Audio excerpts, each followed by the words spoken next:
everyone, and welcome to a conference semifinal edition of Instant Replay, where I give you my take on the most controversial plays from Sunday's first legs. I'm Simon Borg. We start in Montreal, where the Impact pulled out a 1-0 win, which sets them up nicely, but the Red Bulls had 3 shouts for penalty kicks. The most discussed instance came in the 29th minute, when Bradley Wright Phillips hit the deck on this challenge from goalkeeper Evan Bush. But there's no whistle from referee Robert Sabiga, and I think what might dissuade him from calling it is the fact that BWP takes a few steps after the tackle before falling. Photographer Jean-Yves Ahern from USA Today Sports snapped this still shot, which indicates there was contact.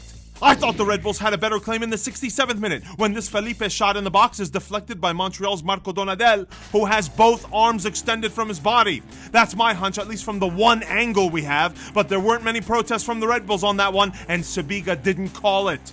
And there wasn't even an appeal from the Red Bulls for this Laurent Simon body check in the box on Sasha Kljestan just seconds before the final whistle. To me, he's playing the man, not the ball, but no whistle there either. Speaking of playing the man instead of the ball, I thought the Impact had a decent PK shot in the 86th minute.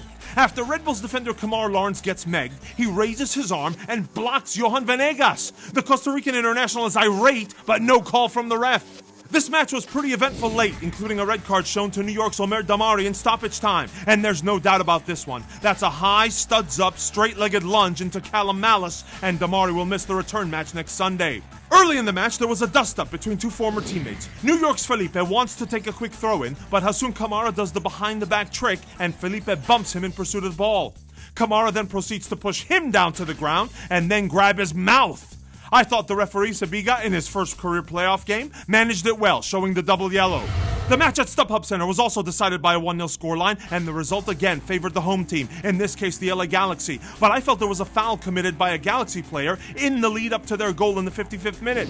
Look here at how Alan Gordon puts his right arm on the shoulder and back of Colorado's Eric Miller. I thought that deserved a whistle, but referee Drew Fisher didn't feel the same way, and play continued until the goal was scored.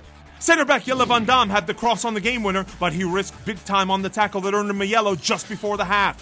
Van Damme leaves the ground, and I thought he goes out of his way to redirect his left studs into the foot of Dylan Powers. I would have been okay with a straight red there for endangering the safety. Fisher goes yellow.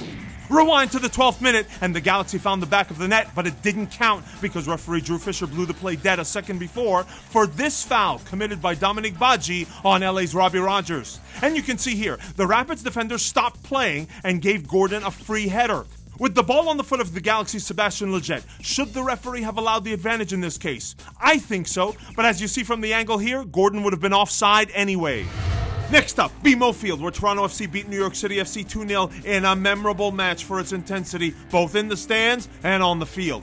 Toronto wound up getting their goals late, but in the 51st minute, they thought for a moment like they had their opener. Except this goal by Justin Morrow is erased for a handball by Josie Altidore. And that's a great call by the officiating crew, led by referee Silvio Petrescu, who, 10 minutes later, did not grant the penalty that Altidore was hoping for when he went down in the box here.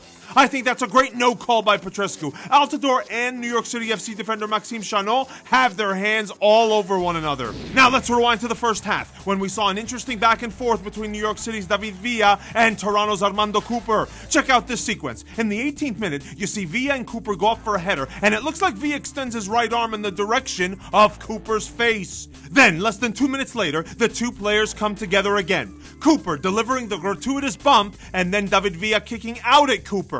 Petrescu says get up to both, but we received several tweets from folks who wanted a straight red for Villa.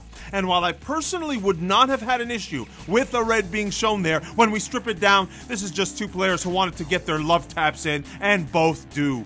Maybe a yellow to each would have been a better call in that spot, but they're not done. In the 24th minute, Cooper bumps into Villa, who was going up for the header, and that earned Cooper a yellow, and we didn't hear from these two again.